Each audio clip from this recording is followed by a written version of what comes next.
की क्लास में भी चैप्टर द लिविंग वर्ल्ड ही मैं आगे कंटिन्यू करने जा रही हूँ, ठीक है। प्रीवियस क्लास में मैंने आप लोगों को कॉन्शियसनेस एक्सप्लेन किया था, जिसमें डेली लाइफ के बहुत सारे एग्जांपल्स इंक्लूड करके मैंने आपको ये बात समझाई थी वहाँ पे कि कॉन्शियसनेस को लिविंग ऑर्गेनिजम्स के कैरेक्टराइजिंग फीचर के अंदर इंक्लूड करना चाहिए या फिर नहीं करना चाहिए, ठीक है। इसको बेटर तरीके से समझने के लिए प्रीवियस वीडियोस को देख लीजिएगा, आपको क्लियरली बात समझ आ जाएगी, ठीक है। अब हम बात करते हैं कॉन्शियसनेस के ठीक बाद के नेक्स्ट पैरा की। जब आप एनसीईआरटी बुक को ध्यान से रीड करना स्टार्ट करते हैं, पेज नंबर 5 के ही नीचे आपको एक पैरा दिया गया है, ठीक है, जिसमें से कुछ लाइंस ऐसी हैं जो स्टूडेंट्स मेरे पास सबसे ज्यादा डाउट्स के तौर पे लेके आते हैं कि हमें ये लाइन समझ नहीं आती कि ऐसा एनसीईआरटी ने लिखा क्यों है और इसका मोटिव क्या है लिखने का, ठीक है। तो मैं आपको एक्सप्लेन करने जा रही हूँ कि उसका मतलब क्या है, ठीक है। वहां पे जब आप देखना स्टार्ट करेंगे तो आपको फर्स्ट लाइन वहां पे क्या लिखी हुई है, that is all living phenomena are due to underlying interactions, ठीक है। अब देखिए यहाँ पे ये कह रहा है कि इस पूरे लिविंग सिस्टम में या इस पूरे बायोस्फीयर में या इस पूरे अर्थ पे, ठीक है, जो भी फेनोमेना हो रहे हैं, जो भी घटनाएं हो रही हैं, ठीक है, लिविंग सिस्टम से रिलेटेड, वो किसकी वजह से हो रहे हैं, वो इंटरैक्शंस की वजह से हो रहे हैं। किसकी वजह से हो रहे हैं, इंटरैक्शंस की वजह से हो रहे हैं, ठीक है। जब ठंड का सीजन आता है तो आपको कोई वहां पे कोई मॉनिटर नहीं होता, कोई आपको गाइड नहीं करता कि आपको क्या करना है, वहां पे ऐसे क्लॉथ्स का यूज करना है जिससे आप ठंड से बच सके। ऑटोमेटिकली आप ब्लेजर्स वगैरह स्वेटर्स निकाल के आप पहनना स्टार्ट कर देते हैं, ठीक। तो आपने ऐसा क्यों किया, क्योंकि नेचर ने आपको इंटरैक्ट करके ये बात वहां पे समझाई और आपने खुद ही उसको ऑटोमेटिकली करना स्टार्ट कर दिया, ठीक है। अब जैसे ही एक्सेस गर्मी का सीजन आता है, आप ऑटोमेटिकली क्या करते हैं, वहां पे हल्के क्लॉथ्स पहनना स्टार्ट कर देते हैं जिसमें आपको कम से कम गर्मी लगे, ठीक है। तो इसका ये मतलब है कि हर तरीके से वहां पे क्या हो रहा है, इंटरैक्शंस हो रहे हैं। लिविंग सिस्टम में अगर एक लीफ, एक पत्ता भी कहीं हिलता है तो उसमें भी क्या है, उसके पीछे भी एक रीजन है, ठीक है। आपको पता ही है पूरे साइंस में, यानी कि जो मल्टी डिसिप्लिनरी साइंस जो है, यानी आप बायो जो पढ़ना स्टार्ट करेंगे तो उसमें बहुत सारे और भी साइंस इंक्लूडेड हैं। जब आप फिजिक्स पढ़ना स्टार्ट करते हैं उसमें भी और साइंस इंक्लूडेड है। केमिस्ट्री भी जब आप पढ़ना स्टार्ट करते हैं, एक बहुत सिंपल सा एग्जांपल ले लीजिए, जब आप केमिस्ट्री पढ़ना स्टार्ट करते हैं वहां पे भी आपको बायोमोलिक्यूल्स चैप्टर रीड करना है, ठीक है। तो ये सब क्या है, आपस में मल्टी डिसिप्लिनरी साइंस है, ठीक है। तो सबके लिए ये बात यहाँ पे बोली जा रही है कि all living phenomena are due to underlying interactions. सब किसकी वजह से हो रहा है, इंटरैक्शंस की वजह से हो रहा है, ठीक है। इसको और बेटर तरीके से समझने के लिए यहाँ पे एक और लाइन आपको लिखी गई है, ठीक है। That is, properties of tissues are not present in the constituent cells, ठीक है। यानी कि अगर एक सेल है, मैंने यहाँ पे ये एक सेल सिंगल सेल बना दिया, ठीक है, इस सेल की अपनी कुछ ना कुछ प्रॉपर्टी जरूर होगी, ठीक है। तो अगर ये सेल है और सिमिलर सेल को ऑर्गेनाइज करके हम यहाँ पे क्या बना देते हैं, आपको पता है क्या बनता है इसके बाद, टिश्यू फॉर्म होता है। क्या बनता है इसके बाद, ये टिश्यू फॉर्म हो गया। आप जानते हैं ऑलरेडी इसको क्या बोलते हैं, हम टिश्यू बोलते हैं, ठीक है। उस एक सिंगल सेल की जो प्रॉपर्टी थी वही प्रॉपर्टी सेम इस टिश्यू की अब नहीं होगी। यहाँ पे ये प्रॉपर्टी क्या होती है, चेंज हो जाती है, ठीक है। ठीक उसी तरीके से इसको और अच्छे से क्लियर करने के लिए एक और लाइन वहां पे ऐड की गई है, similarly properties of cellular organelles are not present in the molecular components, ठीक है। इसको सबसे अच्छा समझने का तरीका क्या है, आप अपनी बॉडी के अंदर के सेल के अंदर के न्यूक्लियस के अंदर के जेनेटिक मटेरियल को ले लीजिए, ठीक है। बात समझ आ रही होगी आपको, ठीक। जेनेटिक मटेरियल को जब आप देखते हैं तो उसमें क्या है, आपका डीएनए है।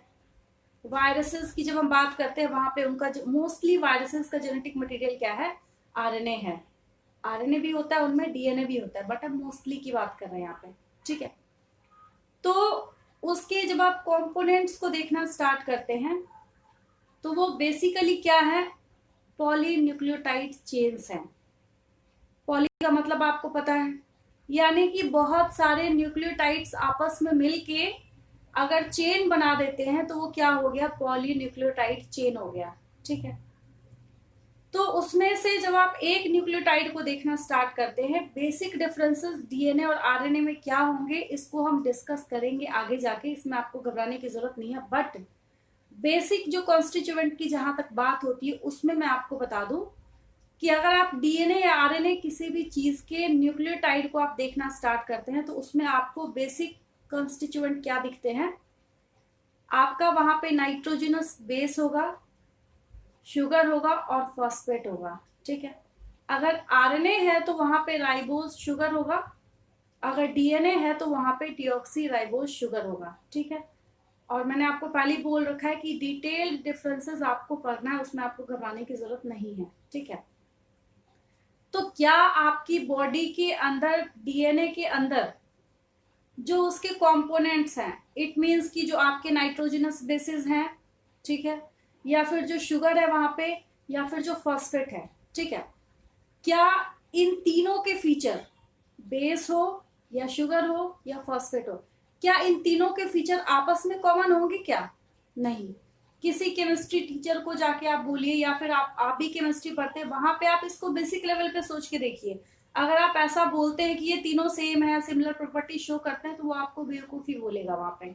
ठीक है, तो आपको यहाँ पे बात समझ आ रही होगी कि इनके जो कंपोनेंट्स हैं, जब आप मॉलिक्यूलर लेवल पे भी देखना स्टार्ट करते हैं तो आपको ये बात समझ आती है कि ना तो इनकी प्रॉपर्टीज आपस में मैच करते हैं, और जब ये आपस में कॉन्स्टिट्यूट करके डीएनए बना देते हैं या आरएनए फॉर्म करते हैं, अगर राइबोज शुगर हो तो, तब भी इनके फीचर्स वहां पे क्या नहीं करते हैं, मैच नहीं होते हैं।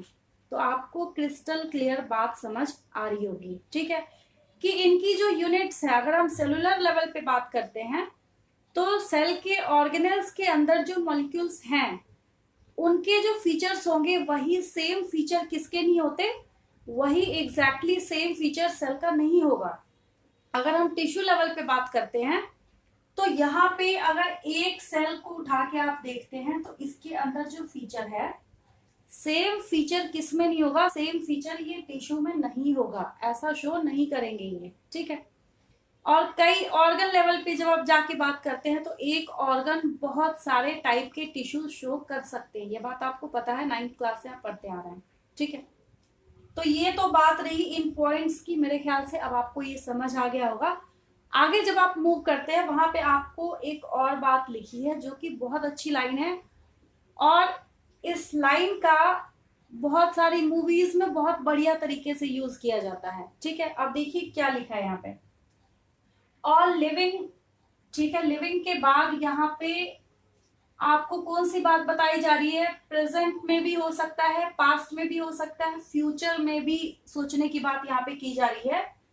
यानी कि जितने भी लिविंग्स हैं, चाहे प्रेजेंट में वो थे, मतलब प्रेजेंट में चाहे वो हैं, चाहे वो पास्ट में थे, चाहे वो फ्यूचर में होंगे, ठीक है, are linked to one another by the sharing of the common genetic material. ठीक है, वो सब क्या करते हैं, कॉमन जेनेटिक मटेरियल को क्या करते हैं, शेयर करने का काम करते हैं। क्या करते हैं वो, शेयर करने का काम करते हैं। ठीक है, क्योंकि आपने अभी तक जेनेटिक्स चैप्टर नहीं पढ़ा है, अगर आप नीट की तैयारी करने वाले स्टूडेंट हैं तो आपको मेरी बात और अच्छे तरीके से समझ आ रही होगी। अगर आप क्लास 11th में हैं, अगर आपने अभी फ्रेश पढ़ना स्टार्ट किया है, तो मैं आपको एक इतनी सी बात समझा दूं कि जैसे आपने जो जूट वाली रस्सी देखी है, ठीक है, आप जब उसको ओपन करना स्टार्ट करते हैं तो आपको क्या दिखता है कि वो 2 पार्ट्स में सेपरेट होके खुलना स्टार्ट करता है। ठीक है, तो मैंने जब सेक्सुअल रिप्रोडक्शन समझाना स्टार्ट किया था तो उसमें मैंने आपको एक बात बताई थी कि हाफ फीचर मदर साइड से आते हैं और हाफ फीचर फादर साइड से आते हैं। ठीक है, तो हाफ जो फीचर आने की मैंने वहां पे बात की थी, तो डीएनए में ठीक उस जूट की रस्सी की तरह ही जो कोइल्ड डीएनए है, समझाने के लिए मैं आपको एक एग्जांपल दे रही हूँ। ठीक है, उसमें से एक ही आपके बॉडी में आया होगा मदर साइड से, और एक कॉपी किधर से आई होगी, फादर साइड से आई होगी। ठीक है, तो जब वहां पे क्या हुआ है, 50-50% फीचर्स आए हैं, तब जाके आपकी बॉडी में 100% टोटल रिजर्व फीचर है यहाँ पे। ठीक है, तो इसका ये मतलब है कि आपके पेरेंट्स में ठीक इसी पैटर्न के थ्रू आपके ग्रैंड पेरेंट्स से आए होंगे, उनमें उनके पेरेंट्स से आए होंगे। तो इसका ये मतलब निकला कि आपकी बॉडी में अभी जितना जेनेटिक मटेरियल प्रेजेंट है और जो जेनेटिक मटेरियल का टाइप है वो आपके प्रीवियस के कई जनरेशन्स का डेटा निकाल के दे रहा है। बात समझ आ रही है आपको? आप जब जीनोटाइप को जीन लेवल पे देखना स्टार्ट करेंगे अपने जेनेटिक मटेरियल को, तो आपका जेनेटिक मटेरियल बहुत सारे यहाँ पे क्या करता है, क्लूज को ओपन करना स्टार्ट करता है कि आपके जो एंसेस्टर्स थे वो कैसे थे, उनमें कौन से टाइप का क्या होगा, जीन होगा, डीएनएज होंगे। ठीक है, ये सारी चीजें यहाँ पे क्लियर होती हैं। ठीक है, तो यही चीज यहाँ पे आपको समझाई जा रही है कि जितने भी लिविंग ऑर्गेनिजम्स है, ऑल लिविंग लिखा है यहाँ पे। ठीक है, चाहे वो प्रेजेंट में अभी है, आपकी बॉडी में प्रेजेंट की बात की जा रही है। ठीक है, ऐसा नहीं है कि ये किसी टाइम के लिए बोल दिया गया या फ्यूचर में ऐसा होगा या पास्ट में ऐसा हुआ था, नहीं, सबके लिए है ये। जो पास्ट में थे, जो प्रेजेंट में है और जो फ्यूचर में होंगे, सबके लिए यहाँ पे ये बात की जा रही है कि ये कैसे लिंक्ड है, आप अपने पेरेंट्स से कैसे लिंक्ड है। तो क्या आपको लिंक करके रखता है वहां पे, जेनेटिक मटेरियल। क्या लिंक करके रखता है, जेनेटिक मटेरियल आपको लिंक किए हुए है। ठीक है, आपके पेरेंट्स आपके ग्रैंड पेरेंट्स से कैसे लिंक्ड थे, मतलब है, तो किसके थ्रू लिंक्ड है वो, जेनेटिक मटेरियल से। ठीक है, तो ये क्या करता है, यहाँ पे एक लिंक बनाने का काम करता है और ये कई जनरेशन बैक तक ये क्या करता है, क्लू देता जाता है, देता जाता है, देता जाता है कि किस टाइप का जेनेटिक मटेरियल वहां पे होगा। ठीक है, और इसी तरीके से जेनेटिक मटेरियल की जब स्टडी की जाती है तो ये इवोल्यूशन के भी बहुत सारे वहां पे क्या करता है, क्लूज को ओपन करके देता है कि आखिर क्या और किस तरीके का पैटर्न था इवोल्यूशन के पीछे, इसकी इवोल्यूशन के पीछे। ठीक है, और वहां पे बात भी निकल के सामने आती है कि इससे ये प्रूफ होता है किस तरीके का क्या हो रहा है, इवोल्यूशन हो रहा है। ठीक है, इवोल्यूशन चैप्टर जब हम देखेंगे तो उसमें इसकी भी बात हम करेंगे। तो यहाँ पे लास्ट पॉइंट भी बहुत इंटरेस्टिंग था आपके पास कि जितने भी ऑर्गेनिजम्स चाहे जिस टाइम के भी थे, हैं या रहेंगे, वो सब आपस में किसके थ्रू लिंक्ड हैं, जेनेटिक मटेरियल के थ्रू लिंक्ड हैं। बात समझ आई आपको? बहुत ही कॉमन से, मतलब कॉमन बोलने का मेरा ये मतलब है कि बहुत ऑर्डिनरी से दिखने वाली ये लाइंस हैं जो मेरे ख्याल से कोई स्टूडेंट ध्यान से देखता भी नहीं है, आप आगे की तरफ मूव कर जाते हैं। बट क्लास में कुछ ऐसे स्टूडेंट्स भी होते हैं जो कैसे होते हैं, कॉन्शियस होते हैं, थोड़ा ज्यादा सीरियस होते हैं अपनी स्टडी को लेके, तो वो ऐसे डाउट्स जरूर पूछते हैं। और मैंने आपको पहले ही बोला है कि हर एक टॉपिक क्रिस्टल क्लियर मैं आपको कराती चलूंगी, मेरा मेन मोटिव और फोकस यही है। क्योंकि नीट की जब हम बात करते हैं तो क्वेश्चंस के ऑप्शंस कुछ भी बनाए जा सकते हैं और वहां पे क्वेश्चन क्या होता है, कुछ भी हो सकता है। तो ये क्या है, आपको बायोडाइवर्सिटी का इंट्रोडक्शन है। क्या है ये, बायोडाइवर्सिटी का इंट्रोडक्शन है। क्योंकि बायोडाइवर्सिटी को जब हम एक्सप्लेन करना स्टार्ट करेंगे, या बायोडाइवर्सिटी को हम लोग जब देखना स्टार्ट करेंगे, तो बायोडाइवर्सिटी क्या है, वैरायटी ऑफ स्पीशीज। क्या है, वैरायटी ऑफ स्पीशीज।